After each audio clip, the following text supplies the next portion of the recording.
Bismillah. Assalamualaikum warahmatullahi wabarakatuh. Alhamdulillah wa syukurillah wa la hawla wa la quwata illa billah. Asyhadu an la ilaha illallah wahdahu la syarika lah wa asyhadu anna Muhammadan abduhu wa rasuluhu la nabiyya wa la rasula ba'da. Allah Ta'ala fi kitabih tanzil ba'da an a'udzu billahi minasyaitonir rajim. Ya ayyuhalladzina amanu taqullaha haqqa tuqatih wa la tamutunna illa wa antum muslimun. Wa qala sadiqul masduq Nabiullah Muhammad sallallahu alaihi wasallam fi hadisi asy-syarif ittaqillaha haitsu ma kunta wa atbi'i sayyi'atan hasanatan tamhuha wa khaliqin nasa bi khuluqin hasanin. Taib, alhamdulillah di kesempatan perdana di waktu yang pertama ini di Masjid Ar-Royan yang semoga Allah senantiasa memberikan rahmatnya, memberikan barokahnya kepada kita semua dalam rangka untuk bertolabul ilmi, untuk menapaki, untuk meraih warisan Rasulullah Shallallahu Alaihi Wasallam yang secara silsilah sampai kepada kita melalui jalur para sahabat, melalui jalur para tabi'in, tabi'ut tabi'in, dan ulama-ulama setelahnya yang secara silsilah keilmuan sampai saat ini. Di mana alhamdulillah kita masih bisa menikmati indahnya Islam melalui aturan-aturan hukum-hukum syar'i, di mana di setiap hukum syar'i yang Allah telah tetapkan kepada kita melalui utusannya Nabiullah Muhammad sallallahu alaihi wasallam, di situ penuh dengan hikmah. Tidak ada sesuatu yang Allah perintahkan untuk dikerjakan kecuali ada hikmah padanya. Dan sebaliknya, tidak ada sesuatu yang Allah larang dalam syariatnya kecuali di situ ada keburukan atau bahaya bagi kita semua. Sehingga kita sebagai umat Islam tentunya senantiasa untuk menguatkan keyakinan kita, i'tiqad kita akan kebenaran risalah yang dibawa oleh Rasulullah Shallallahu Alaihi Wasallam. Dan salah satu bentuk atau wujud usaha kita untuk menambah keyakinan, karena keyakinan itu dibangun di atas ilmu. Maka orang yang tidak berilmu, orang yang tidak mengetahui akan hakikat sesuatu, tentunya dia tidak akan sampai pada tingkat keyakinan yang sempurna. Bisa ada yakin tapi tidak sempurna, masih ada keraguan-raguan. Maka untuk menguatkan keyakinan tersebut perlu adanya ilmu. Dan salah satu ilmu yang akan membahas berkenaan dengan syariat-syariat yang Allah telah tetapkan atau Allah telah syariatkan, yaitu salah satunya ilmu fikih. Sehingga ilmu fikih ini merupakan ilmu yang hukumnya fardu ain. Karena apa? Setiap orang yang dia memeluk Islam, baik dia Islam dari baliknya, dia terlahir dari keluarga yang sudah bapak ibunya Islam, artinya dia sudah mewarisi atau diberikan Islam itu dari sejak dia lahir sampai balik dia mulai taklif menjadi mukallaf, atau orang yang baru masuk Islam setelah dia mungkin beragama lain atau seorang mus'alaf.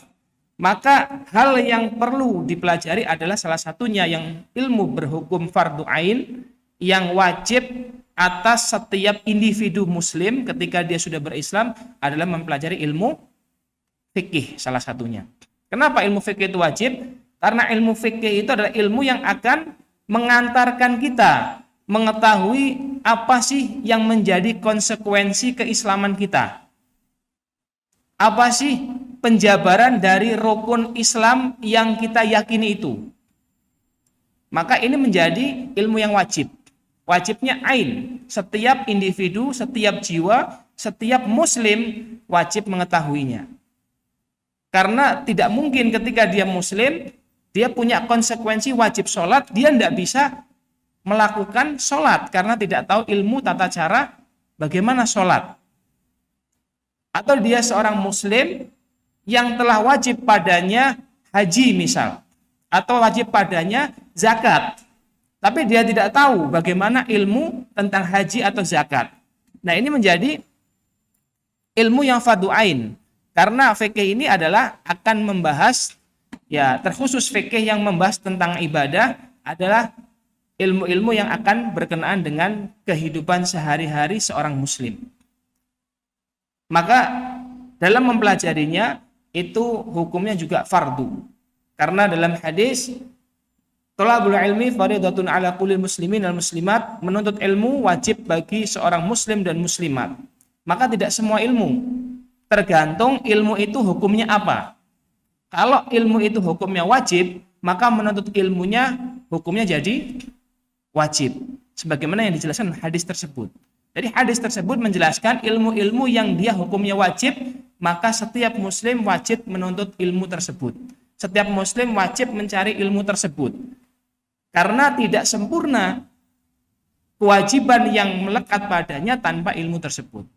Seperti tadi, sholat 5 waktu wajib bagi setiap muslim. Orang yang berikrar dirinya muslim, baik setelah balik maupun dari kekufurannya, dia mu'alaf. Maka ketika dia masuk Islam dengan 2 kalimat syahadat, melekat kewajiban sholat. Ketika dia sudah taklif, akil, balik. Sehingga dia wajib mempelajari ilmu-ilmu yang berkenaan dengan tata cara sholat. Nanti masuknya ke fikih. Baik, sehingga ilmu yang wajib tersebut adalah ilmu yang sampai taraf hukumnya wajib. Karena ada ilmu yang mubah, ya ilmu yang sunnah juga ada, atau ilmu yang fardu kifayah juga ada. Fardu kifayah itu seperti ilmu hadis, mempelajari tentang tobakot hadis, mempelajari tentang ya sanad hadis, matanya hadis, itu fardu kifayah. Kalau sudah ada sebagian kaum muslimin yang mendalami ilmu itu, maka saqatat anil baqi, yang lain gugur, enggak berdosa. Atau ilmu yang hukumnya mubah, seperti kita belajar ilmu-ilmu kauniyah, belajar matematika, fisika, kimia, itu mubah, boleh. Ya. Atau ilmu yang hukumnya sunnah, yang ilmu itu sangat dibutuhkan untuk ya memperlancar atau digunakan untuk mengetahui perkara-perkara yang sunnah.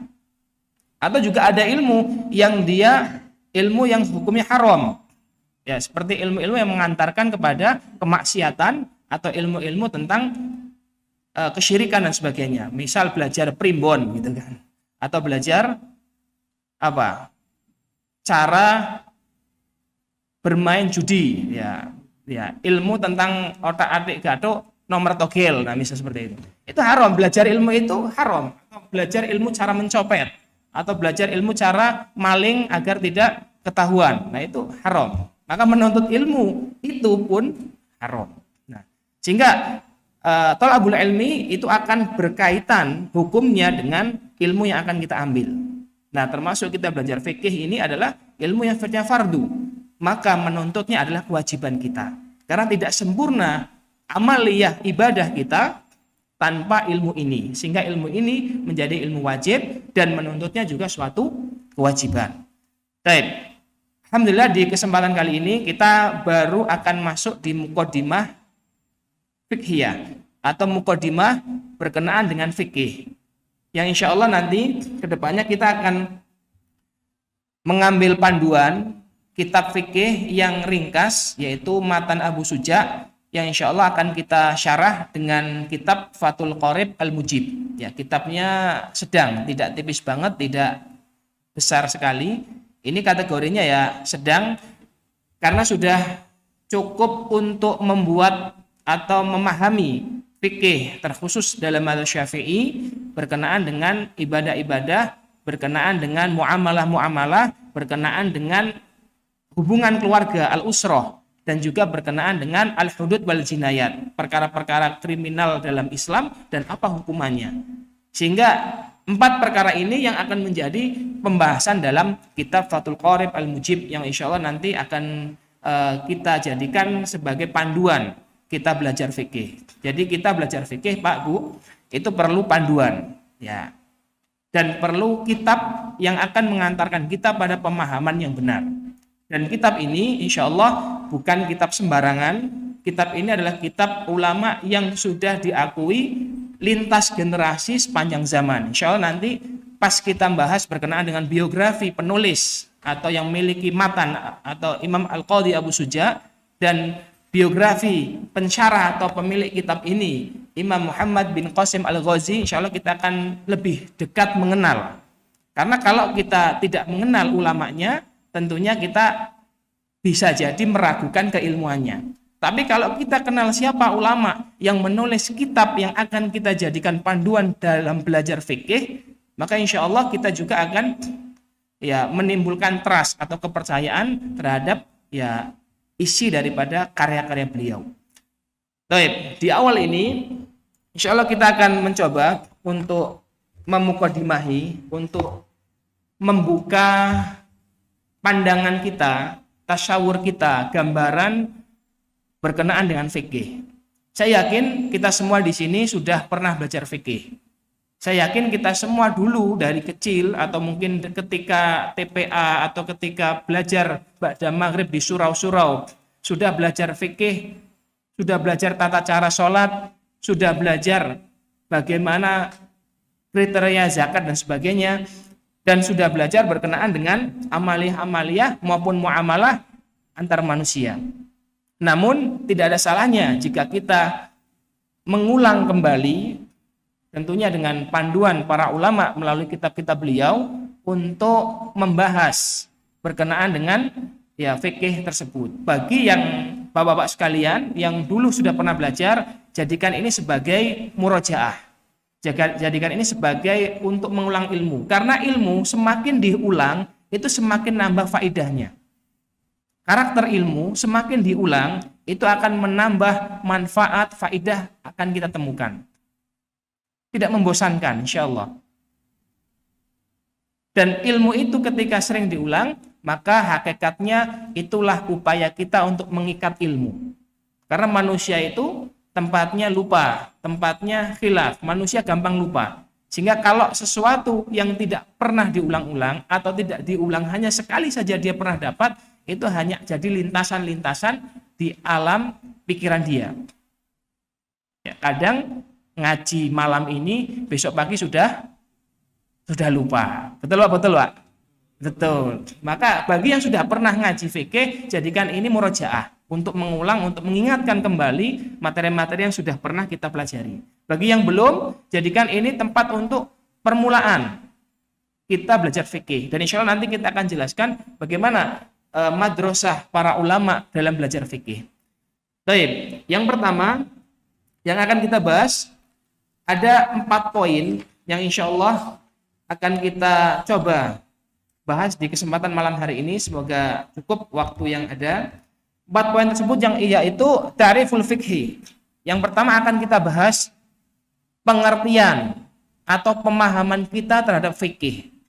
Jangan sampai selama ini kita tahu fikih, pelajaran fikih, belajar fikih, tapi kita tidak paham hakikatnya fikih itu apa sebenarnya. Kemudian fikih itu sebenarnya maknanya seperti apa. Kemudian yang kedua, dairatul fikih, ruang lingkup fikih. Setelah kita nanti tahu apa itu fikih sebenarnya yang dipahami oleh para ulama, yang sesuatu yang harus kita ketahui. Kemudian yang kedua, ruang lingkup fikih itu apa saja? Apakah luas, apakah sempit, apakah terbatas, apakah tidak terbatas? Nanti perlu kita ketahui ruang lingkup fikih itu apa saja. Kemudian yang ketiga, maratibut tadris, tingkatan atau jenjang belajar fikih itu seperti apa? Para ulama terdahulu dalam belajar fikih itu seperti apa? Kemudian yang ketiga, yaitu fiqhul ikhtilaf. Bagaimana memahami fikih dalam perspektif sikap kita terhadap perbedaan. Ya, ini yang keempat yang paling penting nanti. Setelah kita belajar fikih, kita mengetahui ruang lingkup fikih itu seperti apa saja. Kemudian yang ketiga, bagaimana cara belajar fikih sebenarnya yang diwariskan oleh para ulama-ulama terdahulu. Dan yang keempat, bagaimana sikap kita ketika memahami fikih yang berbeda atau fikih ikhtilaf. Ketika ada ikhtilaf, bagaimana sikap kita? Bagaimana pemahaman yang harus kita bangun ketika terjadi khilaf saat kita membahas atau belajar fikih. Baik, yang pertama ta'riful fikhi. Kita akan bahas berkenaan dengan makna atau makrifat atau arti daripada fikih itu sendiri. Sebagaimana pepatah, tak kenal maka tak sayang, tak kenal maka tak paham. Maka orang tidak akan paham fikih walaupun dia pernah belajar fikih, walaupun pernah dia baca kitab-kitab fikih, tapi dia akan tidak memahami tatkala dia tidak tahu fikih itu apa sebenarnya. Jadi fondasi yang paling dasar ketika kita mau belajar fikih itu pahami dulu fikih itu apa. Fikih itu pengertian ulama mendefinisikan fikih itu seperti apa, sehingga dengan pengertian kita akan tahu. Tapi kalau pengertiannya saja kita masih ngambang, kita belum tahu atau belum memahami pengertian fikih itu sendiri, maka bagaimana kita mau berjalan bertolabul ilmi mencari ilmu fikih itu? Kita akan bingung. Dan karena kebingungan kita, nanti akan timbul sikap-sikap yang kurang bijak dalam memahami fikih. Maka 4 kriteria tadi itu akan berkorelasi. Kalau orang tidak paham fikih, ya dia tidak akan sadar diri dia berada di mana ruang lingkup dia dalam fikih. Yang nanti efeknya dia tidak menapaki belajar fikih sesuai tangga yang diwarisi oleh para ulama. Belajar fikihnya asal-asalan, belajar fikihnya semau dia, belajar fikihnya yang penting baca atau sebagainya. Dan yang ketiga, efeknya ya dia akan tidak bisa memahami perbedaan-perbedaan yang terjadi dalam fikih, yang nanti bisa berakibat pada sikap-sikap kurang bijak terhadap sesama kaum muslimin atau menimbulkan perpecahan di tengah-tengah kaum muslimin. Yang pertama, ta'rif atau definisi fikih. Al-fiqhu, fikih itu secara bahasa, al-fahmu. Fikih secara bahasa artinya adalah pemahaman. Ya, ketika kita mau membahas fikih, berarti kita akan membahas pemahaman. Secara bahasa artinya pemahaman. Ya, pemahaman siapa? Yaitu pemahaman para ulama, pemahaman salafus ummah wa salafus soleh. Sebagaimana kita sering gaungkan, kita harus kembali ke Al-Quran dan As-Sunnah. Betul Pak? Betul. Tapi jangan berhenti di situ. Kalau kita cuma kembali ke Al-Quran dan As-Sunnah, itu ada sesuatu yang kurang tepat. Kembalinya betul, tapi masih ada lanjutannya. Kembali ke Al-Quran dan As-Sunnah dengan pemahaman salafus soleh atau dengan pemahaman para ulama. Bukan dengan pemahaman kita sendiri. Ya, karena kita itu belum ada derajatnya sampai tingkat mujtahid. Kita belum mampu memahami Al-Quran langsung secara zahir. Kita belum mampu memahami hadis secara zahir dan menyimpulkan hukumnya. Sehingga fikih ini pemahaman. Maka ketika bicara fikih nanti akan berbicara ini pemahaman siapa. Atau istilahnya kalau dia pemahaman seorang mujtahid, ini ijtihad siapa? Nanti ini mazhab siapa? Maka akan larinya ke sana. Maka kita sebagai kaum muslimin tidak akan lepas dari pemahaman para ulama. Ibarat kata Al-Quran dan hadis itu adalah mamba, sumber dari segala ilmu. Dan Al-Quran hadis diturunkan 1442 tahun yang lalu di masa Rasulullah SAW. Yang waktu itu terpaut jauh sekali dengan kita. Ya, sangat jauh. Tidak mungkin kita langsung loncat ngambil langsung Al-Quran sebagaimana yang dipahami oleh para sahabat atau yang dipahami oleh Rasulullah. Tidak mungkin kita mengambil langsung hadis sebagaimana yang dimaksud oleh Rasulullah, yang dipahami oleh para sahabat, tanpa melalui rentetan silsilah ulama-ulama yang menyambungkan kepada sumber ilmu tadi.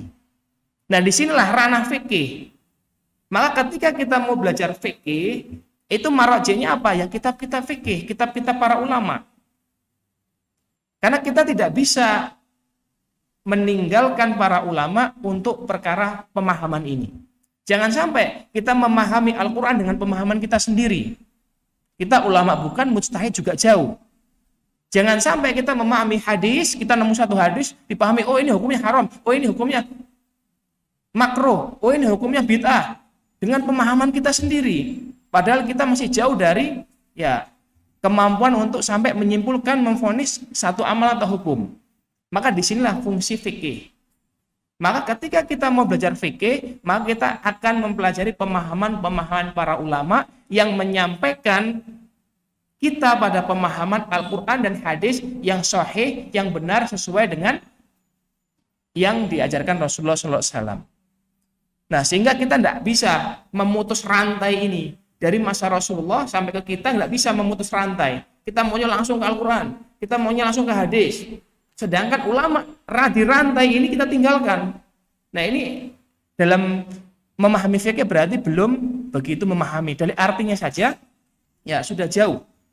Sehingga jangan sampai kita kurang memahami ini. Sehingga fikih itu fahmu, pemahaman. Pemahaman siapa? Pemahaman para ulama, mulai dari kalangan sahabat, ulama, para sahabat, tabi'un, terus sampai saat ini. Yang itu mereka saling mewariskan ilmunya hingga kita saat ini. Sehingga ketika belajar fikih, maka kita akan kembali kepada pemahaman para salafus soleh, atau pemahaman para ulama-ulama terdahulu yang menyambungkan secara disiplin ilmu kepada kita. Sedangkan wa makna syar'i, secara syar'i, fikih itu adalah ma'rifatul ahkami syar'iyyati. Ma'rifatul ahkami syar'iyyati allati tariquha al-ijtihad. Nah, ketika kita membahas makna fikih secara syar'i, Pak, Bu, itu akan lebih dalam lagi. Yaitu apa? Ma'rifatul ahkami syar'iyyati. Mengetahui hukum syar'i, allati tariquha al-ijtihad. Di mana jalan untuk mengetahui hukum syar'i tersebut, thariqah, metode yang digunakan untuk mengetahui hukum syar'i tersebut, yaitu apa? Al-ijtihad. Ijtihad itu adalah tadi pemahaman para ulama, ijtihad para mujtahid, ijtihad para ulama, baik ulama di masa sahabat, tabi'in, tabi'ut tabi'in, terus sampai kepada ulama yang menyampaikan ilmu itu kepada kita. Sehingga dari pengertian ini saja bahwasanya fikih itu adalah mengetahui hukum-hukum syar'i yang cara mendapatkannya melalui jalur ijtihad, melalui ijtihad para ulama. Maka ketika kita mengetahui tarif atau pengertian fikih seperti ini, maka ketika kita mau membahas fikih itu nanti tidak akan lepas daripada perbedaan pendapat. Karena ijtihad itu adalah kesimpulan hukum yang menjadi agrot atau tujuan akhir mujtahid meneliti suatu masalah. Kesimpulan hukum atau ijtihad seorang mujtahid. Bisa jadi mujtahidnya ada 5, imamnya ada 5, atau imamnya ada 4. Ini berbeda semua dalam hukum. Misal Imam Abu Hanifah ijtihadnya seperti ini, Imam Malik ijtihadnya seperti itu, Imam Syafi'i ijtihadnya seperti ini. Berbeda. Sehingga inilah ranah fikih. Maka ketika kita mengetahui makna fikih itu adalah mengetahui hukum syar'i dengan jalan ijtihad, maka produk-produk fikih, hasil istinbat fikih itu mayoritas adalah ijtihad. Mayoritas adalah pilihan ulama. Makanya di fikih itu nanti ada mazhab Hanafiyah, ada mazhab Malikiyah, ada mazhab Syafi'iyah, ada mazhab Hanabila. Karena apa? Karena imam fikih yang 4 ini pun dalam suatu perkara misal itu akan berbeda-beda pendapat. Karena fikih yaitu pemahaman. Bisa jadi satu perkara ini gelas. Ini gelas. Satu melihat, oh ini gelasnya seperti ini bentuknya. Dari sana kelihatannya gelasnya seperti ini bentuknya. Sehingga memahaminya berbeda. Tentunya ulama dalam memahami bukan asal memahami saja. Dengan ilmu-ilmu alat dan dengan kemampuan yang memang sudah tarafnya beliau itu berijtihad. Sehingga ketika kita paham fikih itu ranahnya ijtihad, maka kita harus menyiapkan diri kita ketika hendak belajar fikih. Yang pertama, dibuka lebar-lebar dada kita. Kenapa? Harus salamatus sodr, harus tasamuh, harus membuka dada kita lebar-lebar, harus siap menerima perbedaan. Karena fikih itu thoriqah ijtihad. Untuk mendapatkan hukum dalam fikih itu hampir mayoritas melalui thoriqah ijtihad. Maka pasti akan banyak perbedaan nanti. Antara ulama ini dengan ulama itu berbeda. Kemudian antara dalam mazhab Syafi'i saja, antara ulama Syafi'iyah A dengan B itu kadang berbeda pendapat. Antara Imam An-Nawawi dengan Imam Ar-Rafi'i kadang berbeda pendapat. Antara Ibnu Hajar Al-Haytami dengan Imam Ar-Ramli kadang berbeda pendapat. Padahal itu imam dalam satu mazhab. Itu pun kadang berbeda pendapat. Nah, inilah yang perlu kita ketahui. Ketika kita paham makna fikih, maka kita akan paham pula kita mau masuk ke ranah apa. Yaitu fikih yang penuh dengan perbedaan, penuh dengan ikhtilaf. Sehingga dari awal kita sudah membuka lebar-lebar dada kita. Jangan sampai apa yang kita pelajari saat ini mungkin baru satu kitab, mungkin baru satu guru. Lalu kita anggap itu yang paling benar, yang lain salah. Nah, ini kurang bijak dalam belajar fikih. Karena fikih itu penuh dengan ikhtilaf. Selagi masih dalam dairah Ahlussunnah wal Jamaah, tidak keluar dari 4 mazhab itu atau mazhab yang lain yang masih dalam Ahlussunnah wal Jamaah, maka silakan bertoleransi. Buka dada lebar-lebar, saling menghargai pendapat masing-masing. Tinggal mana yang akan dipilih. Nah, nanti akan ada kita jelaskan mana yang munasib dengan keadaan di tempat kita. Min masailil khilaf. Ya, fikih itu akan membahas masalah-masalah yang di situ banyak khilaf. Karena tadi dari pengertiannya saja sudah sesuatu yang hasil dari produk ijtihad. Produk dari ya pendapat atau pemahaman ulama terhadap nas tersebut. Bi khilafi ma laysa tariquhu ijtihad. Ya. Sebaliknya, perkara-perkara yang tidak membutuhkan ijtihad dalam mendapatkannya, atau perkara-perkara yang sudah tauqifi, perkara-perkara yang sudah baku Allah turunkan, itu sebenarnya tidak masuk pembahasan fikih. Walaupun nanti ada di ranah fikih, tapi tidak masuk pembahasan para ulama. Ya, yang sudah baku seperti apa? Seperti khamar itu haram, atau zina itu haram. Itu 4 mazhab nggak ada beda, nggak ada mazhab Syafi'i bolehkan zina, nggak ada kan Pak? Nah, itu namanya tauqifi, sesuatu yang sifatnya usul, itu nggak akan dibahas detail di fikih, tapi masuk dalam bab fikih, nanti masuk di bab jinayat, tapi tidak dibahas detail di fikih. Karena apa? Semua ulama sepakat zina itu haram karena sudah tauqifi, nggak membutuhkan pemahaman yang lain, nggak membutuhkan interpretasi dari para ulama yang berbeda-beda, semuanya sama. Zina itu haram, kemudian khamr itu haram, dan contoh-contoh yang lain yang itu sudah maklum, sebagaimana sholawat atau sholat 5 waktu itu wajib hukumnya, itu tidak ada perbedaan para ulama fikih berkenaan dengan hal itu. Nah, itu tauqifi. Sedangkan yang dimaksud fikih di sini, yang dibahas para ulama mendetail sampai ada khilaf berbeda pendapat, itu lebih kepada perkara-perkara yang dhanniyah, perkara-perkara yang dia masih memungkinkan adanya perbedaan interpretasi, perbedaan pandangan dalam memandang masalah itu, sehingga ada khilaf.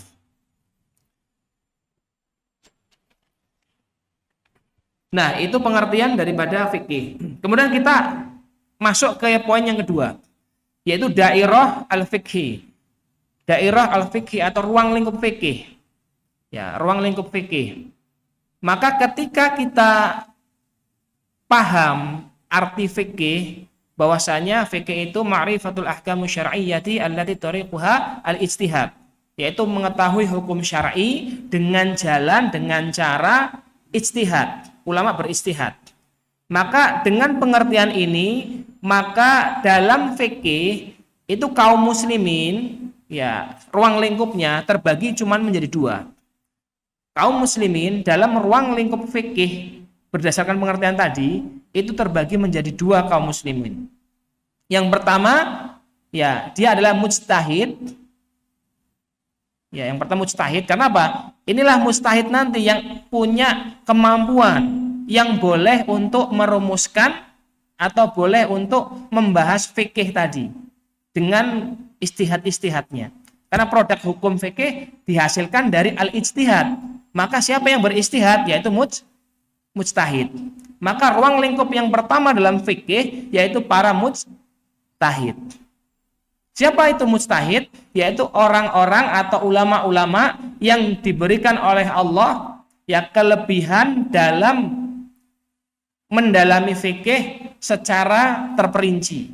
Dia paham alat-alat atau ilmu-ilmu alat untuk memahami fikih seperti qaidul fiqhiyah, usul fikih. Dia punya alat untuk memahami bahasa daripada nas-nas itu, nahwu, shorof, balaghahnya sudah mutkin. Kemudian dia paham ayat-ayat tentang ahkam, ayat-ayat yang membahas tentang hukum-hukum suatu perkara. Dia paham serta bisa meneliti hadis-hadis yang diturunkan berkenaan dengan hukum suatu perkara.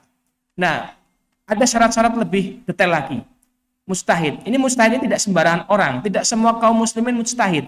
Hanya orang-orang atau ulama-ulama yang Allah sampaikan pada derajat mujtahid yang memiliki keilmuan yang memang sudah memadai untuk berijtihad. Kira-kira Pak, Bu, kita masuk ruang lingkup ini bukan? Ada yang merasa diri masuk ruang lingkup ini sampai mujtahid? Nggak ada. Atau namanya ada mujtahid, ikram mujtahid mungkin namanya. Ya, itu nama gitu kan, ada namanya mujtahid atau mujtahidin gitu. Ya, untuk kalangan kita termasuk saya pun masih sangat jauh sekali sampai kepada tingkat itu. Sangat jauh sekali bagi kita.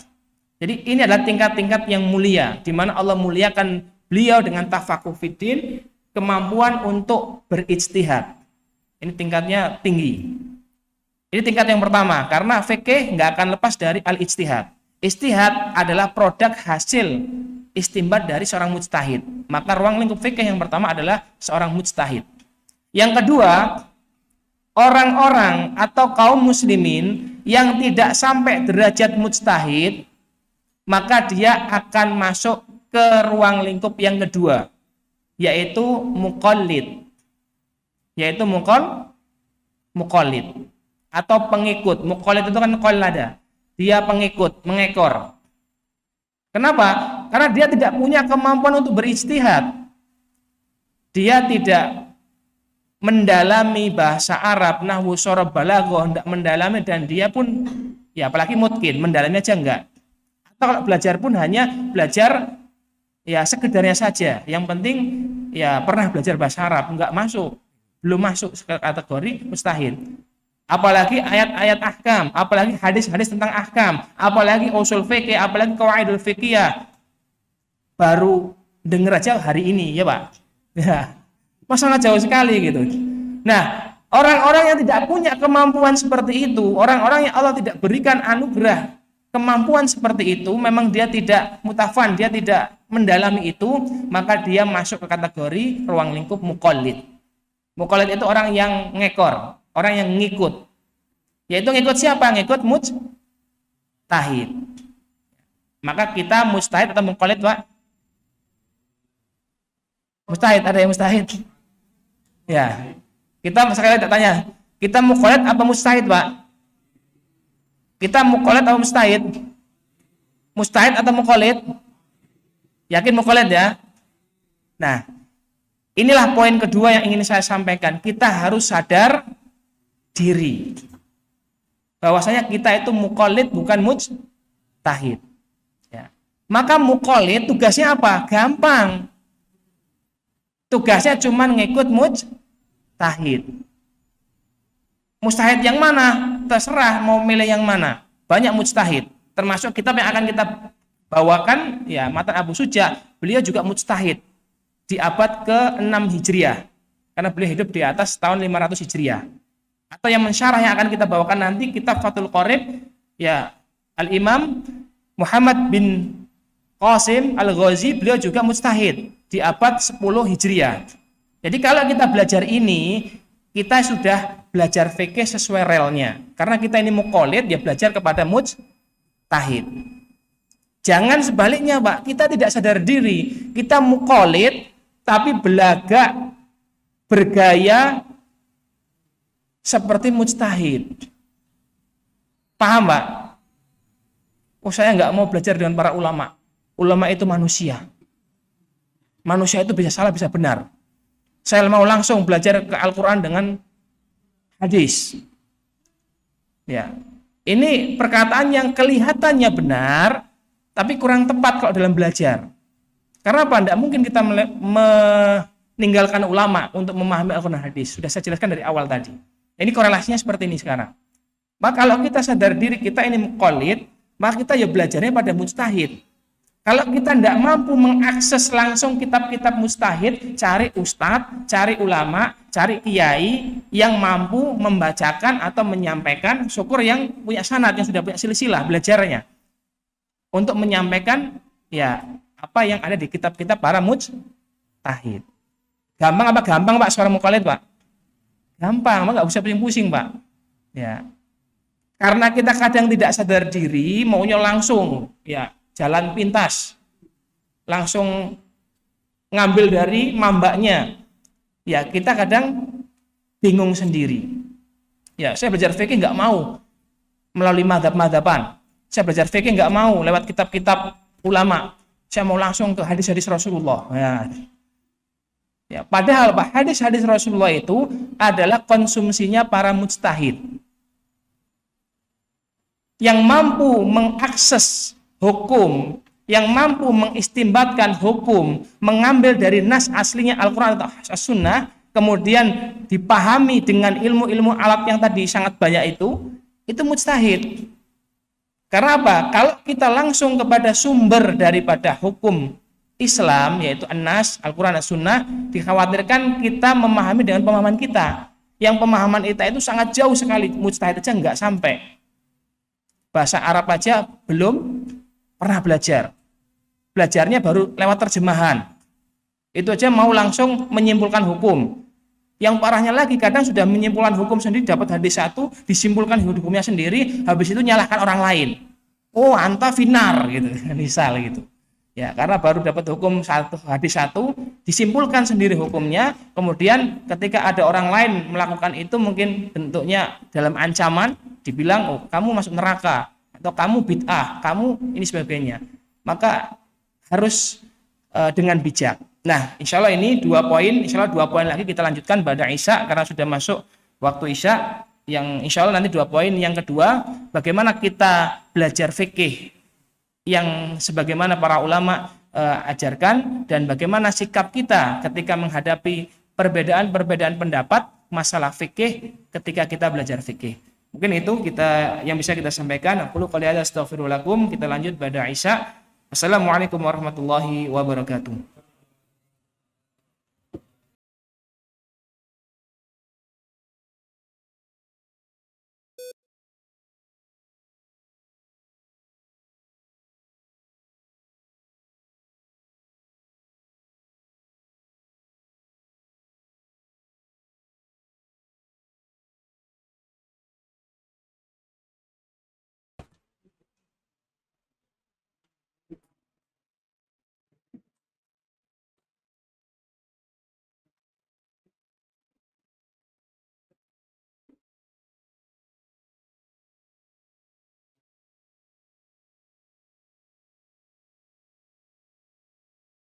Wala haula wala quwata illa billah.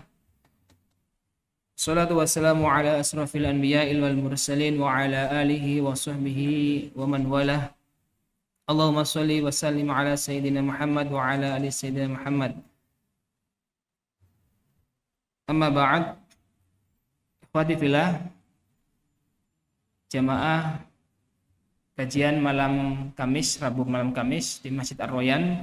Insyaallah kita lanjut ke 2 pembahasan berikutnya. Kalau tadi kita sudah membahas takrif atau pengertian fikih itu sendiri sebagai langkah awal kita untuk mengenal fikih, agar kita ketika belajar fikih sudah tahu gambaran fikih ke depannya seperti apa.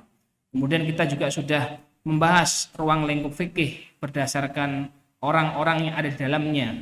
Di sana ada mujtahid, ada muqallid. Mujtahid yang dia memiliki kemampuan untuk beristihad dengan ilmu yang dimilikinya, Dan muqallid adalah orang-orang yang tidak sampai derajat mujtahid, yang tugasnya muqallid mengikuti, mengekor pada mujtahid, sehingga dia aman. Karena mujtahid untuk perkara-perkara yang furu', kalau shawab, ijtihadnya benar, dapat 2 pahala, yaitu pahala benarnya ijtihadnya dan pahala beliau berijtihad. Karena ijtihad beliau bukan main-main dengan ilmu yang sudah dipelajari bertahun-tahun.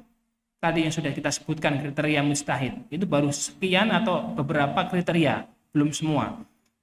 Kemudian kalau mujtahid salah, wa in akhta'a, kalau salah ya ajrun, punya dapat satu pahala, yaitu pahala dengan disebabkan karena ijtihadnya. Karena mungkin hasilnya salah, tapi dengan berijtihad sudah dapat satu pahala. Bagaimana dengan muqallid? Muqallid dapat pahala juga. Artinya kita tidak menanggung kesalahan dan dosa. Kenapa? Karena kita cuma diperintahkan untuk mengikuti mujtahid. Mujtahid saja salah tetap berpahala, apalagi muqallid yang nggak tahu apa. Enak kan di muqallid. Jadi muqallid itu gampang. Jadi orang awam itu gampang. Ya, tinggal kita ikut saja. Tinggal pilih, misal ijtihad itu beda-beda, tinggal pilih salah satu, ikuti, amalkan. Selesai. Karena kita belum sampai kemampuan yang setingkat mujtahid. Kemudian kita masuk pembahasan yang ketiga. Jadi ada 4 pembahasan. Yang ketiga yaitu berkenaan dengan manhaj tadris atau thoriqah, jalan dalam belajar fikih. Thoriqah, jalan belajar fikih. Ya.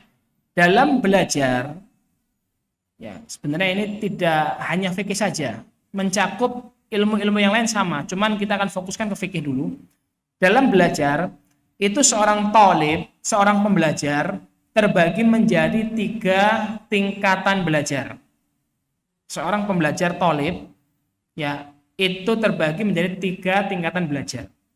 Atau kalau tadi dia belum sampai mujtahid, belum sampai tingkat mujtahid, masih muqallid, muqallid juga bertingkat-tingkat.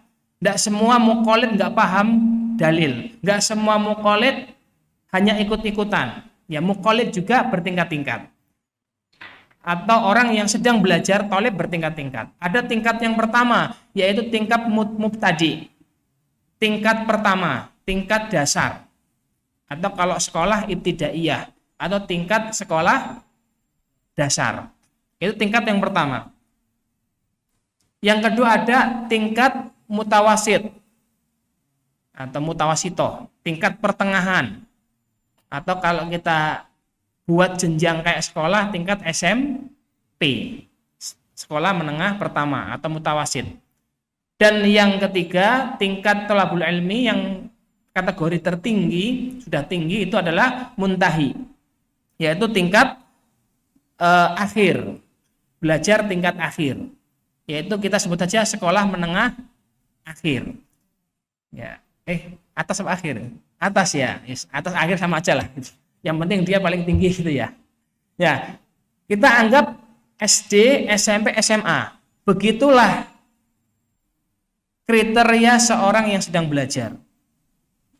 Ya, ada tingkat pemula, tingkat menengah, tingkat akhir. Mubtadi, mutawasid, muntahi. Sekarang kita akan pahami satu persatu tingkatan ini. Karena kalau tadi di poin kedua, kita sudah dengan jujur sadar diri kita, sadar posisi kita bahwa kita seorang mujtahid atau muqallid? Muqallid. Nah, sudah sadar sekarang Pak ya? Sudah dengan jujur mengakui. Sekarang kita akan bawa di mana tingkat selanjutnya kita. Kita muqallid. Sekarang muqallidnya tingkat apa kita? Apakah muqallid yang sedang thalabul ilmi tingkat pemula, mutawasid, atau muntahi? Kita akan jelaskan satu persatu. Yang pertama tingkat mubtadi atau mubtadiin, tingkat pemula, tingkat dasar. Ibarat belajar fikih anak tingkat SD, dasar banget, masih dasar, pemula awal.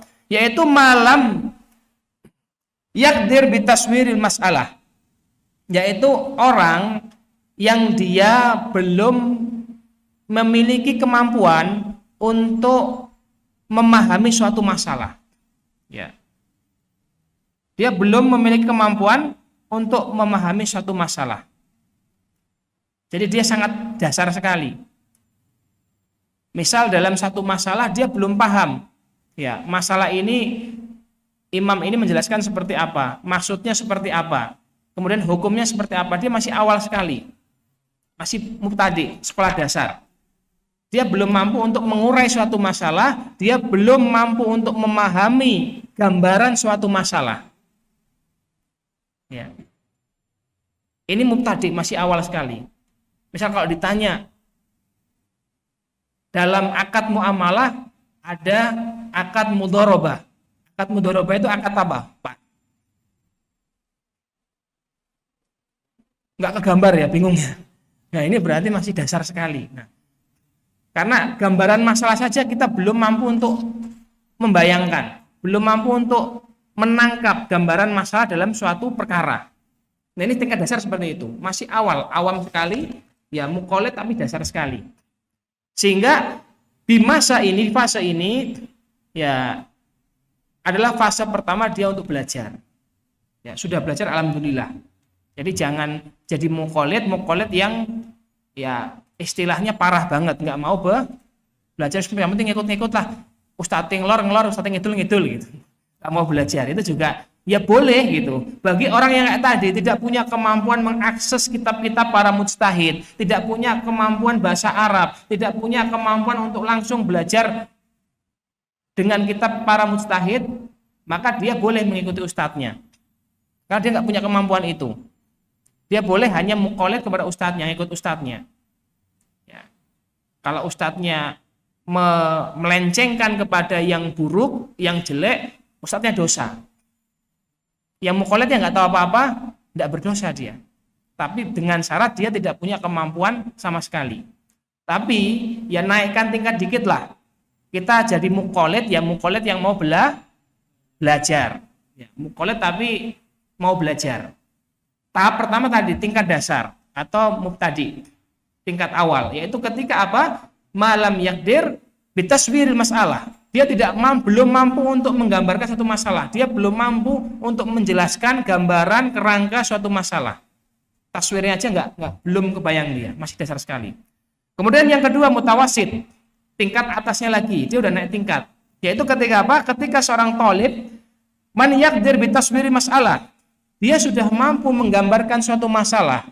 Dia sudah mampu melihat hukumnya, melihat tata caranya, kemudian dia sudah belajar berkenaan dengan rukun-rukunnya, belajar pembatal-pembatalnya, dia sudah belajar kerangka masalah, taswir, gambaran masalah dia sudah paham.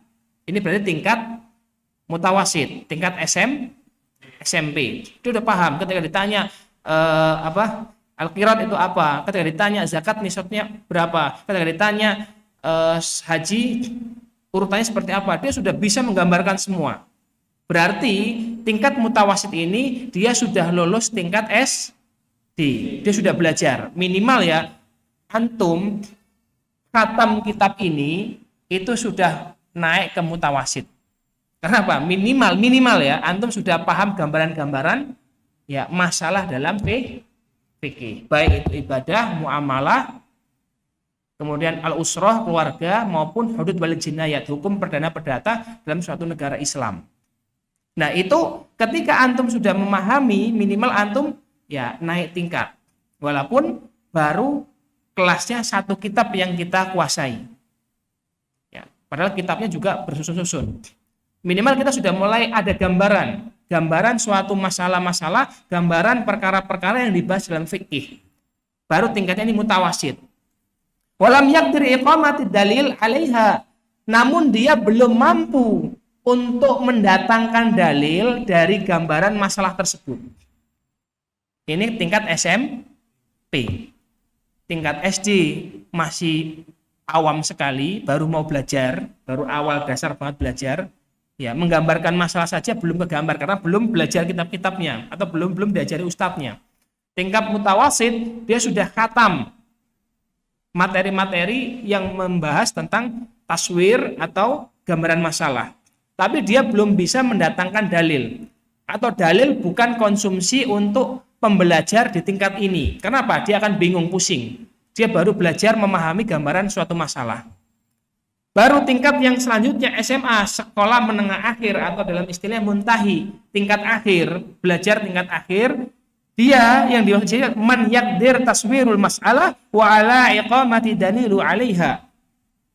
Dia orang yang sudah mampu menggambarkan masalah dan dia sudah mampu mendatangkan, menyajikan dalil dari masalah tersebut. Pertanyaan kepada jamaah. Jamaah, nah, biar nggak ngantuk, ini udah fase ba'da isya, itu fase mulai ngantuk gitu kan. Sekarang antum itu pada tingkatan SD, SMP atau SMA dalam pengertian ini. Ada yang SMA? Kalau ada yang SMA saya mau tes ini. Nanti saya akan kasih masalah, antum gambarkan masalahnya, datangkan dalilnya. Ada yang SMP? Yang sudah sampai SMP, angkat tangan. Nanti saya akan tes. Saya kasih satu masalah, antum suruh gambarkan masalah itu. Berarti antum bisa jelaskan, memahami global masalah itu lah minimal, bagus. Ada yang SMP angkat tangan? Yakin ini SD semua? Ya.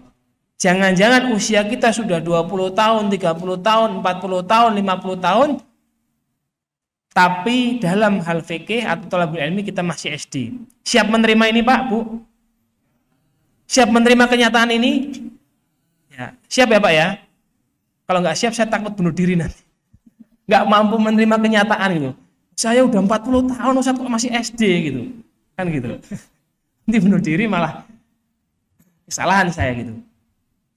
Ya, di poin yang ketiga saya ajak kita untuk sadar diri, sadar posisi kita bahwasanya dalam belajar fikih khususnya, ya mungkin saya pun gitu ya, paling baru taraf SD juga. Ya saya nggak mau tinggi-tinggi Pak. Ya, jadi kita itu masih jauh sekali taraf belajarnya. Kita masuk SD paling, masih belajar, masih mau belajar memahami gambaran suatu masalah dalam fikih. Ya, kita masih mau belajar memahami gambaran suatu masalah dalam fikih. Maka di sini kami itu mengajak belajar bareng, bukan berarti saya paling pintar kemudian mengajari bapak-bapak, tidak. Kita belajar bareng, kita sama-sama siswa SD, cuman bedanya saya dikasih tahu oleh guru lebih dulu. Sehingga saya ditugaskan oleh guru SD-nya suruh ngajari teman sekelasnya. Jadi kita belajar bareng, Pak. Ya, kita belajar bareng memahami masalah-masalah, gambaran-gambaran masalah dalam fikih. Agar kita nanti bisa naik ke mutawasid. Kita SD, Pak. Maka, Pak, anak SD jangan coba-coba. Jangan loncat tingkat seakan menjadi anak SMA. Paham ya Pak? Anak SD, sekarang saya mau nanya Pak, kalau ada anak SD misal, ya, dia nggak mau masuk SD, saya nggak mau masuk SD, saya nggak mau SMP, saya langsung masuk SMA. Ya, kira-kira sama guru SMA-nya ditendang apa dikeluarkan Pak? Diapain kira-kira? Ada guru SMA di sini? Kalau ada anak SD, dia nggak mau berada di makomnya, dia maunya langsung di tingkat SMA, masuk kelas SMA, duduk di kelas, kemudian ya duduk di bangku petentang-petenteng lagi gitu kan. Anak SD masuk kelas SMA, petentang-petenteng. Habis itu nyalah-nyalahkan teman SMA-nya yang lain. Ini anak SD masuk kelas SMA, petentang-petenteng. Ya, orang-orang yang sudah usianya SMA atau ilmunya SMA disalah-salahin. Oh, kamu salah itu. Pendapatmu salah, ijtihadmu salah sebagainya. Kira-kira orang seperti ini beradab enggak, Pak? Enggak beradab. Nah, maka dalam belajar itu kita tadi harus paham dulu posisi kita. Kita harus sadar dulu diri kita sehingga di makom mana saat ini kita berada. Kalau kita sudah sadar bahwasanya kita itu masih tingkat SD, masih dasar sekali kita belajar fikih ini, maka jangan merasa makomnya sudah SMA. yang seolah sudah memahami gambaran masalah secara keseluruhan, yang seolah sudah paham dalil. Karena dalil itu makomnya muntahi nanti, bukan makom anak SD. Antum anak SD dikasih rumus Pitagoras, mumet atau mumet, Pak? Mumet, karena itu sudah makanannya SMP SMA lah gitu. Atau teori-teori kuliahan SMA dikasih ke anak SD, mumet dia. Begitu juga kita atau saudara-saudara kita yang dia belajar fikih tidak melalui tangga yang idealnya belajar fikih seperti itu. Maunya langsung ke atas, maunya nggak mau SD pokoknya langsung SMA. Saya maunya langsung ke dalilnya, gitu kan. Saya maunya langsung memahami sendiri gambaran masalahnya. Ya, tinggal beli kitabnya, kemudian baca sendiri. Kalau nggak bisa bahasa Arab ya beli terjemahannya. Habis itu taswir, ya pemahamannya dibentuk sendiri. Habis itu ya dalil sendiri. Nah ini orang-orang yang tidak mau melewati fase belajar fikih, ya nanti akibatnya yang keempat yang akan kita bahas. Dalam masalah khilaf dia tidak bijak. Dalam masalah khilaf dia maunya menang sendiri. Itu tadi petantang-petenteng di kelas SMA justru nyalahkan orang yang mungkin sudah aslinya SMA malah disalah-salahkan. Nah disinilah pentingnya kita sadar diri. Ya, tadi sadar diri kita ini muqallid, sadar diri kita muqallidnya pun tarafnya masih paling bawah. Yang baru masih belajar. Tingkatnya masih mubtadi, masih tingkat mau belajar fikih. Mau mulai untuk memahami taswir gambaran masalah dalam fikih dan mau belajar tentang dalilnya. Itu pun nanti tingkatannya ada. Maka saat ini saya tegaskan lagi, Pak. Antum SD, SMP, apa SMA? Yakin SD, Pak ya? Ya. Kalau antum sudah sadar diri, kita sudah sadar diri SD, maka nanti ketika kita bahas kitab ulama ini, nggak usah tanya dalil. Loh, berarti nggak ada dalilnya, Ustadz. Antum mau menganggap ulama mujtahid nggak paham dalil? Ya. Beliau ini mujtahid. Hadis-hadis itu sudah menjadi konsumsi beliau tiap hari. Mentelaah, meneliti, menyimpulkan hukum dengan istinbat-istinbat melalui alat-alat, ilmu-ilmu alat yang beliau miliki.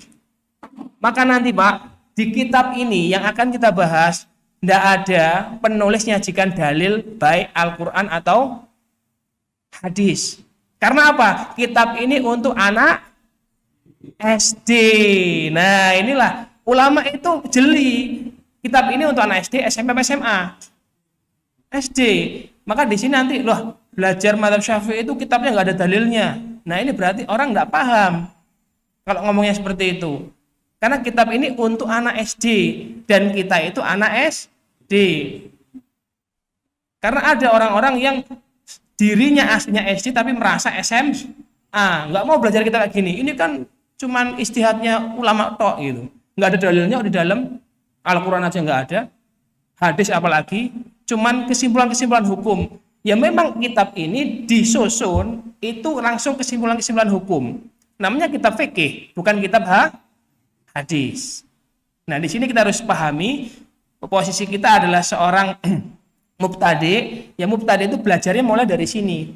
Karena kalau orang yang masih belajar awal sudah disuguhi dalil, belum dalilnya ada khilaf, yang satu ngomong dhaif, yang satu ngomong sahih, yang satu ngomong gharib, yang satu atam, pusing lagi kita gitu.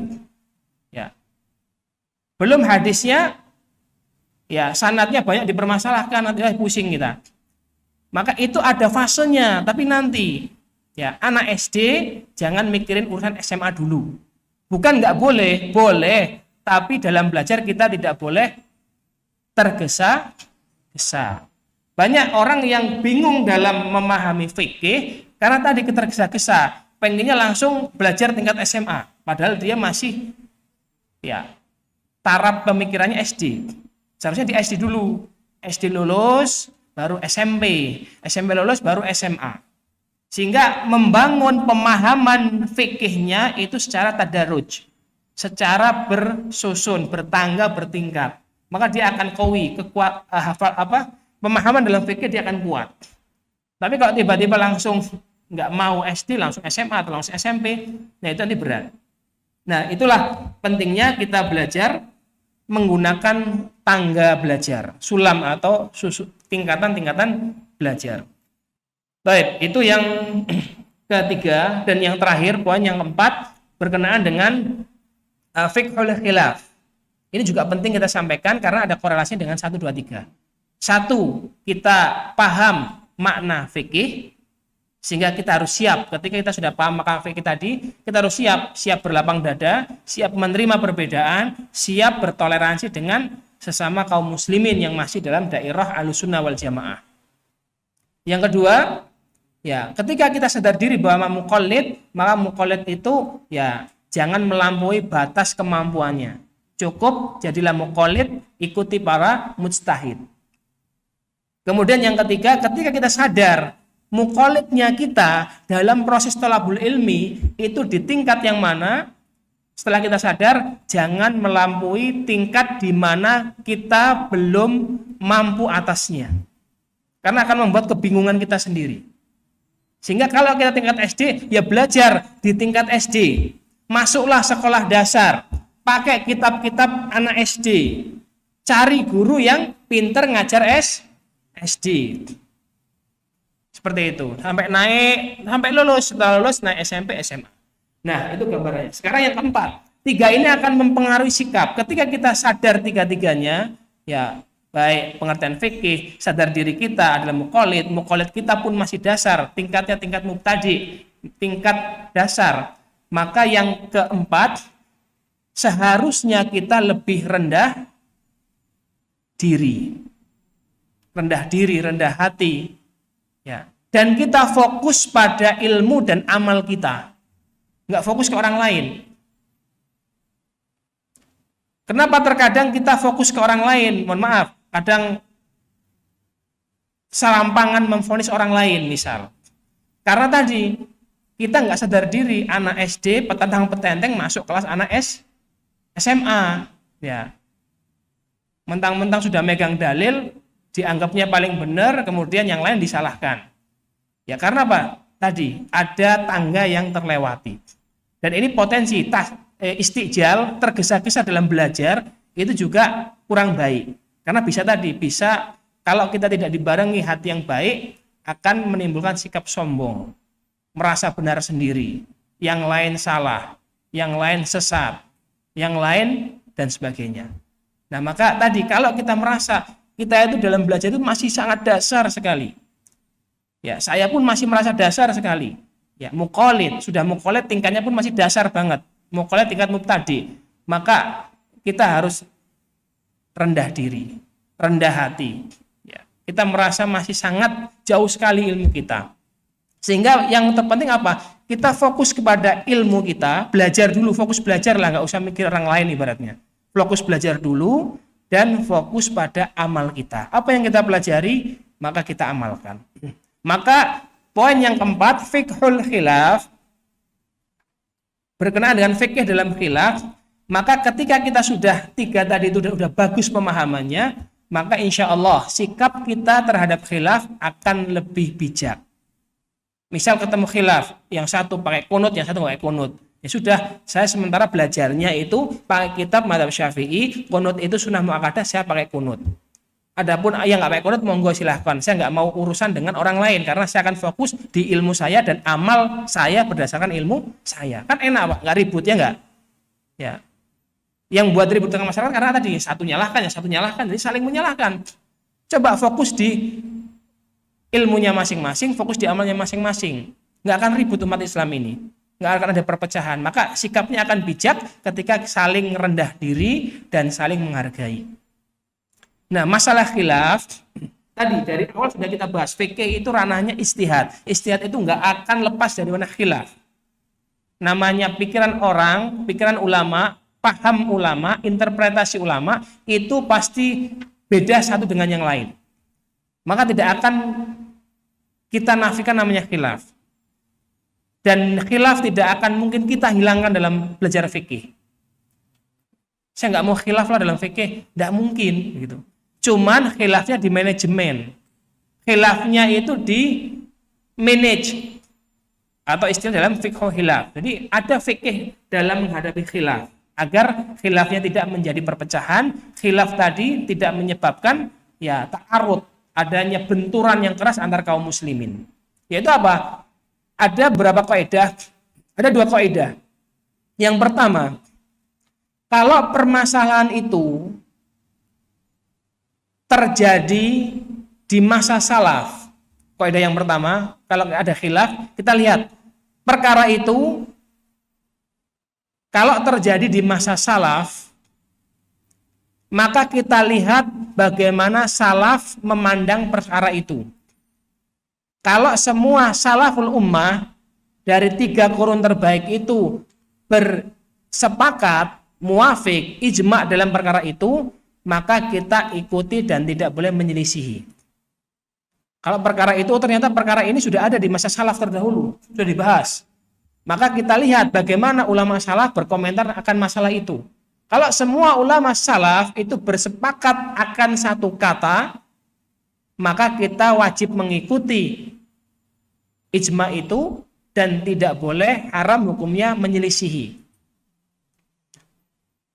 Tapi kalau ulama di masa itu, di masa salaf, itu berbeda pendapat. Ya, ada perkara yang terjadi di masa salaf, kita lihat para salaf bagaimana memandang perkara itu. Ternyata mereka khilaf antar ulama, ulama salaf, antar sahabat ada khilaf, antar tabi'in mungkin ada khilaf. Ya, terjadi khilaf antar ulama akan perkara itu, maka kebenaran tidak lepas dari kaul-kaul mereka. Maksudnya apa? Ya, ijtihad ulama salaf tersebut adalah tidak akan lepas dari ya perbedaan tadi. Makanya tinggal sikap kita apa? Pilih salah satu.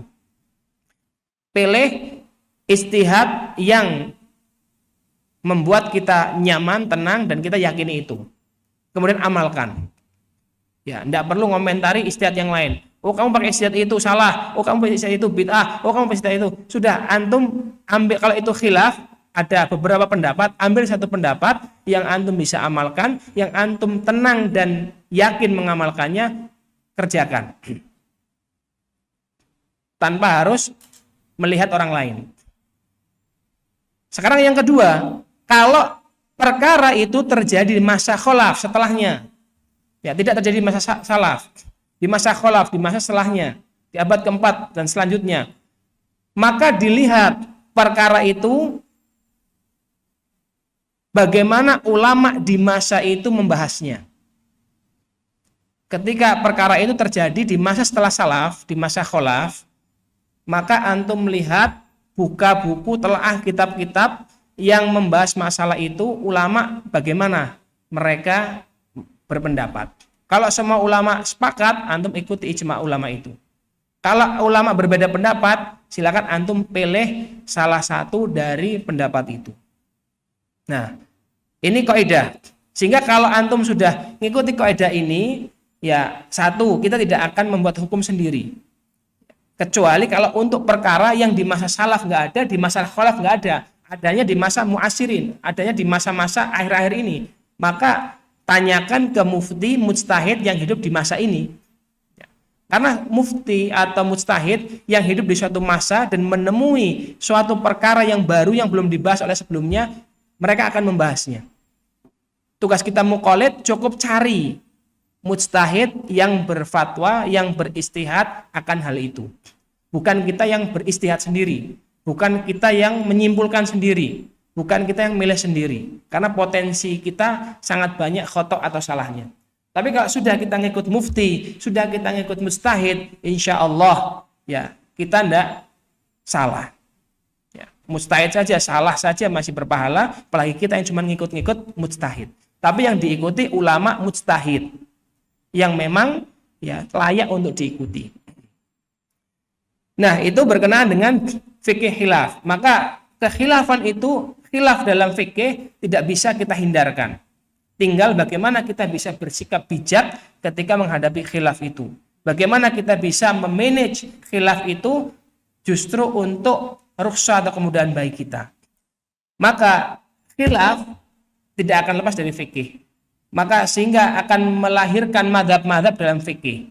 Ya, sebagaimana kita ketahui, madhab yang mu'tamad, yang besar, yang masyhur di Ahlus Sunnah wal Jamaah ada 4 madhab. Madhab Hanafiyah, Malikiyah, Syafi'iyah, dan Hanabilah, Hambali, Ahmad bin Hambal.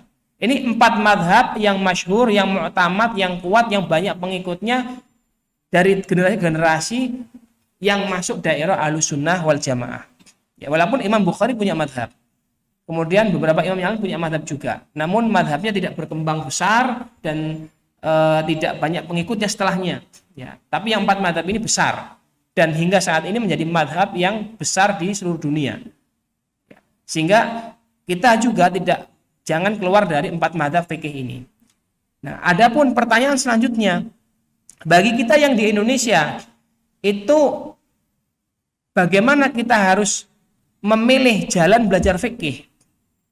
Maka saya akan tanya dulu Pak, sebelum masuk ke materi yang terakhir ini, saya akan tanya. Bapak-bapak, ketika mau sekolah, itu milih belajar sendiri atau masuk universitas atau sekolah resmi, Pak? Belajar sendiri di rumah atau masuk sekolah resmi, baik itu universitas atau sekolah SMA dan sebagainya. Sekolah resmi, setuju Pak ya? Ada di sini yang dari SD nggak pernah sekolah resmi? Ada Pak? Nggak ada Pak ya? Disepakat kita setuju bahwasanya belajar itu harus melalui madrasah, gitu Pak. Sekolah lah madrasah ya. Sepakat ya? Walaupun bisa kita belajar sendiri. Bisa nggak Pak Bapak belajar lewat YouTube? Bisa. Bisa nggak Pak belajar beli kitabnya baca sendiri? Bisa nggak? Bisa lah. Antum beli kitab anak kuliahan gitu, pelajari sendiri bisa. Tapi kenapa kita memilih masuk kuliah, masuk Unila, masuk Darul Fatah, masuk Malahayati, masuk kuliahan-kuliahan itu? Satu, karena kuliahan itu kurikulumnya jelas. Betul Pak? Kalau kita belajar sendiri jelas nggak Pak? Enggak, kacau nanti hasilnya juga. Ya, semua buku dibaca bingung sendiri malah. Tapi kalau di kuliahan kita diarahkan, ada kurikulum yang jelas, yang sudah diuji, diteliti oleh para dosen-dosen yang master-master, profesor-profesor pendidikan. Yang kedua, ada guru-guru yang jelas. Betul nggak Pak? Kita belajar sendiri, jelas nggak Pak gurunya? Nggak jelas. Ya. Kemudian, sekolah-sekolah mesti madrasah-madrasah itu ya sudah diuji secara ilmiah oleh para ahlinya. Betul nggak Pak? Ya, karena untuk izin akreditasi atau izin operasional itu pun susah. Harus punya S1, S2. Kalau kuliahnya harus punya profesor dan sebagainya. Itu nggak main-main uji ilmiahnya. Nah, minimal 3 syarat ini atau 3 keutamaan ini yang menjadikan perlunya kita belajar melalui lembaga madrasah atau universitas yang sudah ada. Setuju Pak? Oke, kalau itu setuju saya akan bawa ke fikih sekarang. Selama ini Bapak belajar fikih lewat madrasah, apa belajar lewat YouTube, apa belajar lewat kitab, beli sendiri, baca sendiri, pahami sendiri?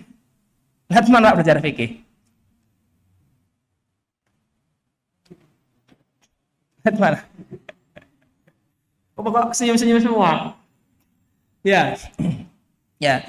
Dalam fikih itu ada madrasah. Madrasah untuk belajar fikih. Yaitu apa? Melalui madhab dalam fikih. Ya, maka kita perlu tahu madhab itu apa sih? Madhab alaihi, sesuatu yang kita jalan atasnya, melewatinya.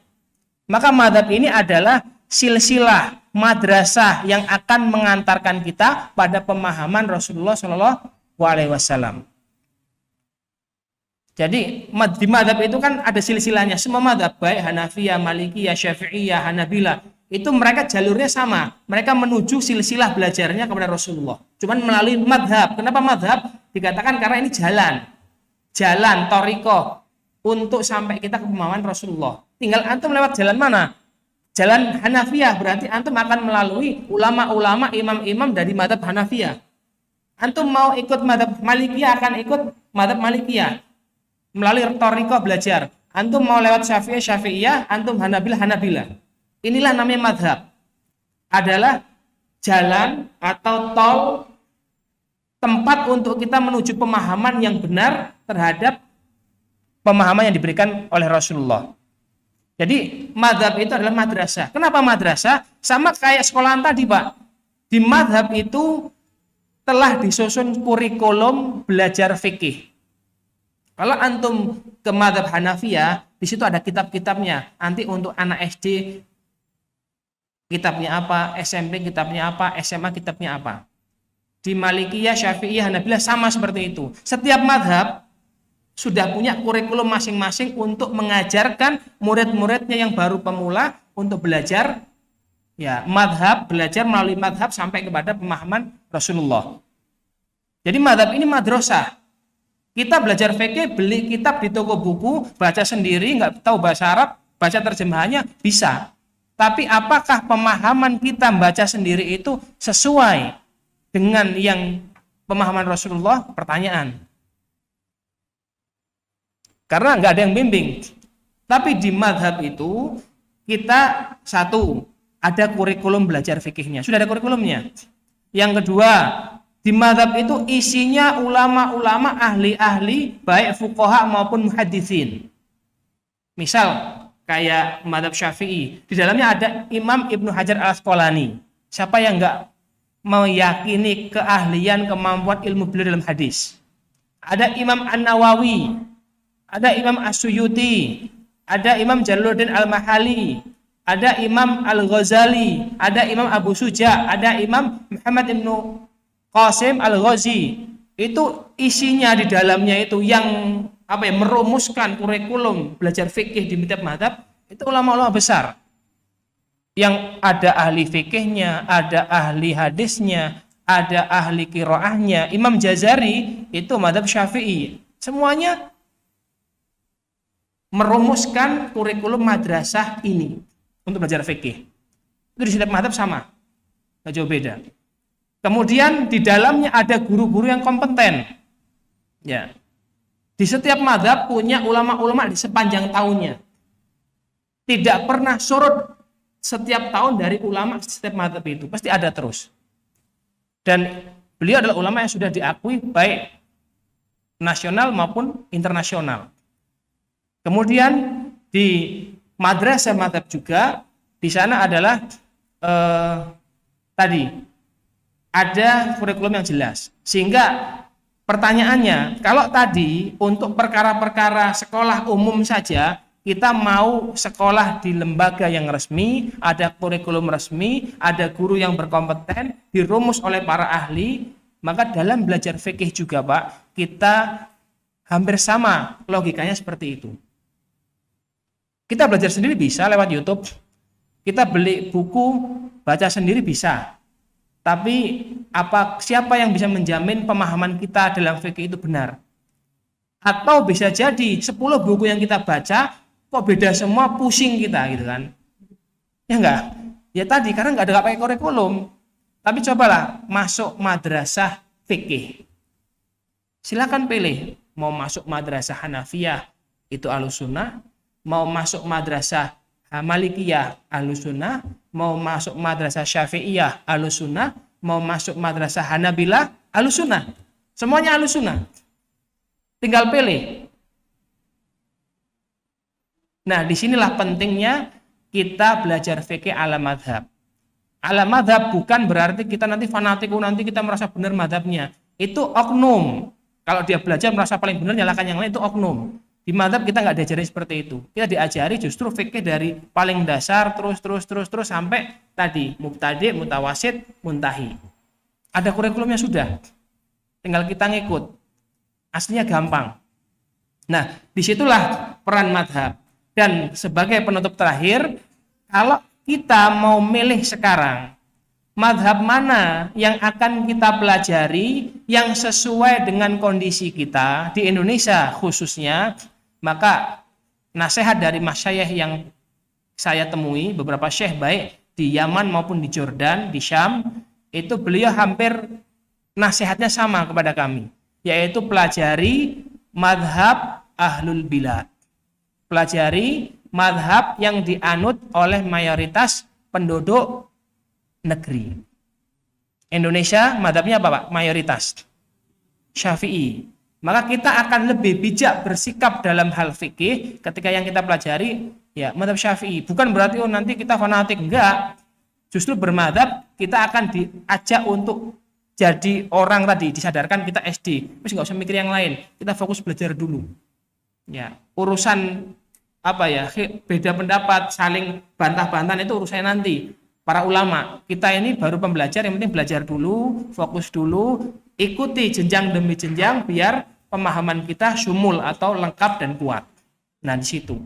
Nah, kenapa di sini kita pakai kitabnya kitab dari madhab Syafi'i? Karena memang Indonesia mayoritas Syafi'iyah dan Indonesia madhab Ahlul Bidat Indonesia adalah Syafi'iyah, sehingga ya kita perlu belajar dari kitab para ulama-ulama Syafi'iyah agar kita mengerti, oh seperti ini, oh seperti itu dan sebagainya, sehingga ya bagi kita yang sudah memiliki amaliyah Syafi'iyah ya untuk menguatkan dan memahami lebih dalam dari kitab-kitab Turat karya ulama-ulama Syafi'iyah.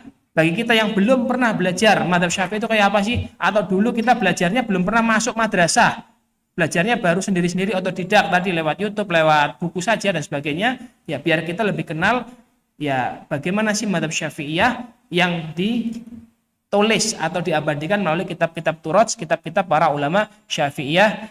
Semoga Allah senantiasa memberikan manfaat terhadap ilmu beliau kepada kita. Amin Allahumma amin.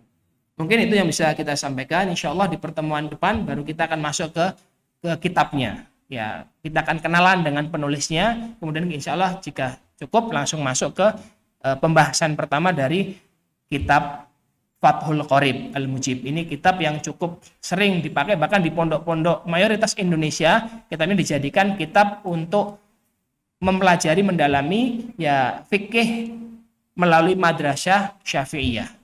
Baik, barakallahu fikum. Kita kembalikan ke moderator untuk sesi tanya jawab. Ada tanya jawab? Ada apa enggak? Ada, moderatornya di belakang ini.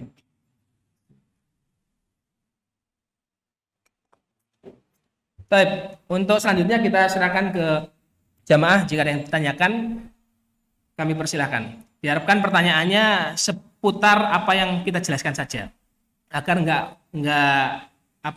ngambang kemana-mana. Kita fokus dengan yang kita jelaskan. Jika ada yang kurang jelas, silakan ditanyakan. Jika ada yang perlu penjelasan lebih dalam, silakan ditanyakan juga. Baik, barakallahu fikum. Silakan.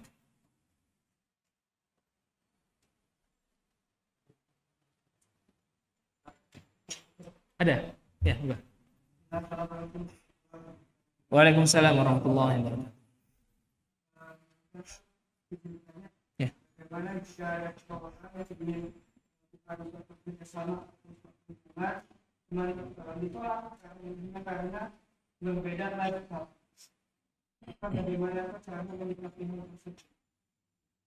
Ta'aruf maksudnya ya?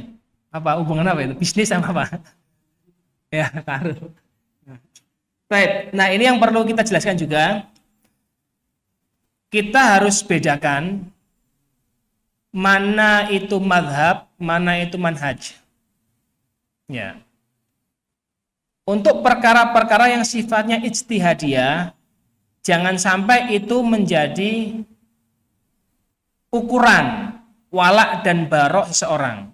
Kalau mungkin manhajnya berbeda, yang satu manhaj Ahlussunnah misalnya, yang satu manhajnya Syiah atau manhajnya Khawarij, itu sudah berbeda. Secara akidah pun mereka bukan Ahlussunnah. Ya.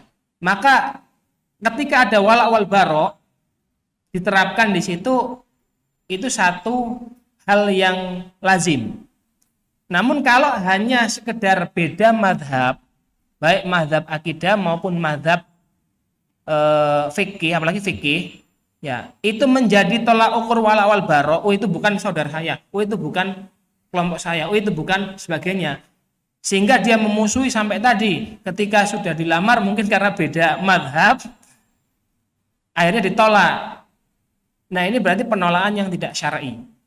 Ya, seorang orang tua dia boleh menolak ketika memang alasannya syar'i. Tapi kalau dia orang soleh, Apalagi kalau penolakannya hanya karena beda mazhab, maka ini penolakan yang ya menurut kami tidak lazim. Kenapa? Karena ya masih salah sunnah.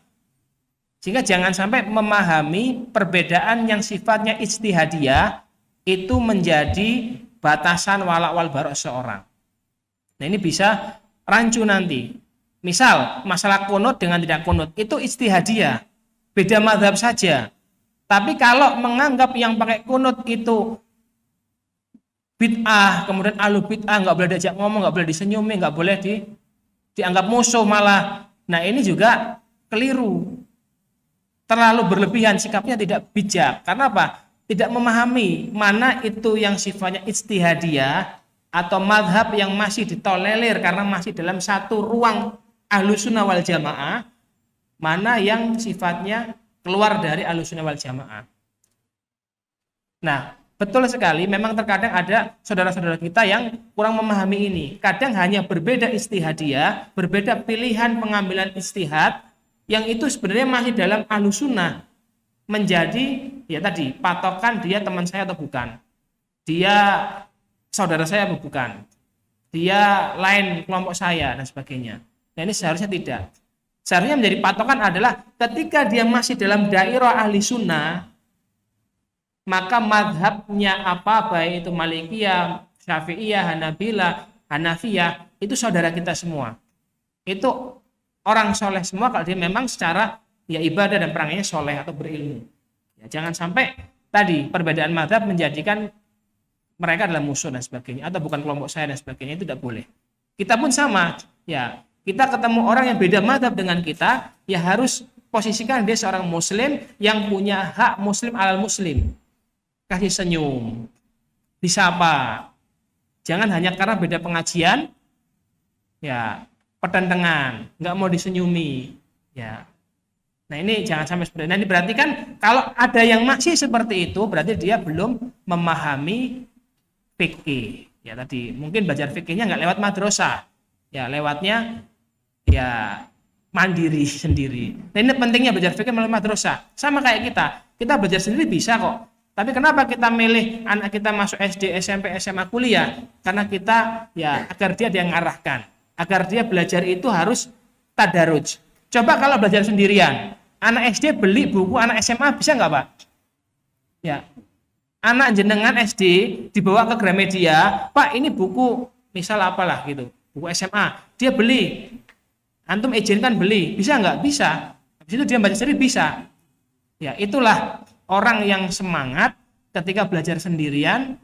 Ya, nanti sikapnya akan kurang bijak seperti itu, atau nggak bisa membedakan mana ranah yang itu ijtihadi, mana itu yang ranah tauqifi. Yang tauqifi, oke, kalau itu tauqifi, maka kita letakkan walawal borok boleh di situ. Misal ada seorang laki-laki mau minang anak kita perempuan, ditanya, antum sholat subuh berapa rakaat? 5 rakaat, Pak, gitu. Bu, ini ulama mana yang bolehkan 5 rakaat sholat subuh? Tanya, ini keyakinan antum bagaimana? Ini keyakinan saya menurut kitab ini. Ini dari mana kitab mana? Gak ada lucu, misal gitu. Nah, ini berarti udah nggak benar ini. Ini udah menyimpang, ini udah ya sesuatu yang tauqifi. Nah, ini baru antum tolak dengan dasar itu boleh. Tapi kalau cuma madhab, beda madhab, ya saya katakan nggak lazim. Dan itu nggak termasuk yang udzur untuk menolak. Kecuali ada alasan lain gitu. Misal anaknya mau sekolah dulu. Atau misal anaknya mau belajar dulu atau mau kerja dulu. Tapi kalau murni tadi kamu beda madhab, saya madhabnya Syafi'i, antum madhabnya Hanabilah, nggak boleh nikah dengan anak saya. Ya, ini seharusnya tidak sampai seperti itu. Walaupun orang tuanya boleh nolak, boleh nerima gitu. Cuman secara pandangan fikih tidak harus seperti itu. Baik, barakallahu fikum. Silakan yang lain ada? Ya, betul.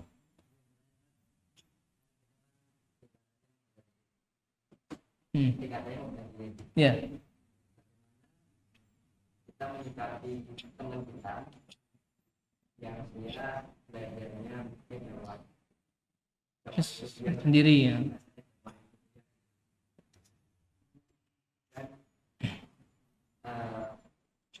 Berani berdebat atau berani saling mengajukan pendapat. Pertanyaannya, sikap kita Sikapnya. Ya. Itu sama sikapnya kalau kita anak SD melihat teman kita itu petentang-petentang langsung maunya gaya SMA gitu. Ya. Kalau kita ladeni nggak akan selesai gitu karena dia merasa anak SMA. Seolah-olah paham dalil dan sebagainya gitu. Padahal baru satu hadis yang dibaca. Itu pun terjemahannya gitu. Belajarnya dari kitab terjemahan. Tapi sudah seolah paham banget hadis itu, memahami. Kalau kita debat pun nggak akan selesai gitu. Jadi debat yang seperti itu nggak berfaedah. Ya kita arahkan semaksimal kita atau ajak ngaji gitu kan. Ajak ngaji. Kalau nggak bisa ya namanya hati orang Allah yang pegang, maka doakan saja. Doakan karena orang-orang tadi sama tadi kita gambarkan. Kita anak SD, kita benar-benar mau belajar dari nol, kita belajar mulai dari yang dasar gini dengan kita nggak bahas dalil dulu nanti dalil. Ada masanya gitu. Tapi yang satu nggak mau ya gini gitu kan. Ya, maunya langsung pakai dalil, langsung tingkat SMA tadi. Ya nggak akan selesai. Di debat pun nggak akan selesai. Gitu. Dan justru malah kalau antum belajar dengan saya atau kita sebagai mubtadi belum meranah kita untuk berdebat. Ya, karena apa? Antum gambaran masalah saja belum menguasai. Antum mau debat malah antum yang bingung nanti. Udah diam biarkan saja. Ya, kita anggap itu tadi dia itu orang yang ya hiperaktif lah gitu atau over itu. Ada semangatnya over, biarin aja, senyumin plus doakan. Ya, di debat pun nggak akan selesai. Karena kita sendiri yang masih belajar pemula, gambaran masalah aja kita belum begitu mendalami, apalagi kita paham dalil. Kecuali kalau kita sudah sampai muntahi. Di fikih kita sudah paham gambaran masalah, kita sudah menguasai. Ya kalau belajar di Mazhab Syafi'i itu sudah sampai kitab Minhajut Thalibin. Itu kitab sulam yang ya kategori tinggi lah di belajar Mazhab Syafi'i, dan kita sudah memahami hafal Bulughul Maram misal, dalil-dalil tentang Mazhab Syafi'i. Baru silakan ajak debat lah, insya Allah menang antum. Ya kita nggak menang-menangan juga ya, insya Allah gitu. Kalau perlu debat gitu. Tapi kalau kita masih SD, kita juga sadar diri, udah nggak usah didebat. Wong kita aja belum paham gitu kan. Ngapain kita mendebat orang yang kita aja belum paham? Malah jadinya debat kusir, sana yo istijal, orang tergesa-gesa, semangat doang, kita juga belum paham. Sudah, makanya tadi kalau kita paham sadar diri, sudah kita anak SD, terus belajar dulu. Masuk kelas yang rajin, masuk madrasah yang rajin, belajar yang tenanan. Udah itu aja dulu. Sampai nanti kalau antum sudah muntahi, sudah paham perkara masalah, sudah mampu menguasai dalil-dalil yang ada menjadi hujah mazhab Syafi'i, insya Allah nanti antum mau debat pun monggo. Cuman ya kalau nggak ada faedahnya nggak usah debat juga. Gitu. Jadi termasuk debat juga, jangan kita mentang-mentang sudah ngaji maunya debat-debat nggak usah. Ya, karena apa? Ya kita fokus. Makanya tadi kalau kita belajar dari tangga yang benar, insya Allah kita akan rendah diri, rendah hati, dan kita akan fokus kepada ilmu kita. Kita dandani dulu ilmu kita. Kita perbanyak dulu ilmu kita. Kita matangkan dulu pemahaman kita dalam fikih. Baru dan kita coba amalkan semaksimal kita. Nggak usah mikirin orang lain dulu. Ya. Adapun tadi kalau memang ya bisa diarahkan aja, yuk kita belajar gini. Antum arahkan, nggak bisa ya sudah. Gitu. Dan terakhir doakan. Dan dia tetap teman antum. Teman antum. Walaupun nanti dia marah dengan kita, nganggap nggak temanan lagi, sudah tempat kita nggak boleh. Ya mentang-mentang dia beda pandangan dengan kita, dia beda pendapat, ya biarkan. Karena itu ya kita sama tadi, kita menganggap ya dia anak SD yang ya pengennya belaga seperti anak SMA. Ya. Jadi ya bingung sendiri nanti dia. Maka doakan saja. Tetap dia saudara kita, tetap bermuamalah yang baik, ya masih satu kaum muslimin dan dalam daerah Ahlussunnah wal Jamaah. Seperti itu ya. Ada lagi? Cukup pas ini jam 8:30 sesuai jadwal kita. Baik, barakallahu fikum. Sebelum kita tutup, kita berdoa kepada Allah Subhanahu wa taala agar Allah mudahkan thalabul ilmi kita, Allah mudahkan pemahaman kita, dan pemahaman kita menjadi ilmu yang bermanfaat dengan kita amalkan. Dan kita memohon kepada Allah dengan kerendahan hati kita, agar ilmu-ilmu yang Allah berikan bisa menjadi penambah kebaikan, ziyadatul khair di setiap hari-hari kita. Alhamdulillahirabbil alamin, hamdan syakirin, hamdan na'imin, hamdan yuwafi ni'amahu wa yukafi'u mazida. Ya Rabbana lakal hamdu kama yanbaghi li jalali wajhikal karim wa 'azimika sultanik. Allahumma salli wa sallim ala sayyidina Muhammad wa ala ali sayyidina Muhammad kama shallaita ala sayyidina Ibrahim wa ala ali sayyidina Ibrahim fil alamin innaka Hamidum Majid. Allahumma ighfir lana wa lil walidayna wa lil mashayikhina wa li jami'il muslimina wal muslimat. Allahumma ighfir lil muslimina wal muslimat wal mu'minina wal mu'minat al ahya'i minhum wal amwat innaka sami'un qaribun mujibud da'wan.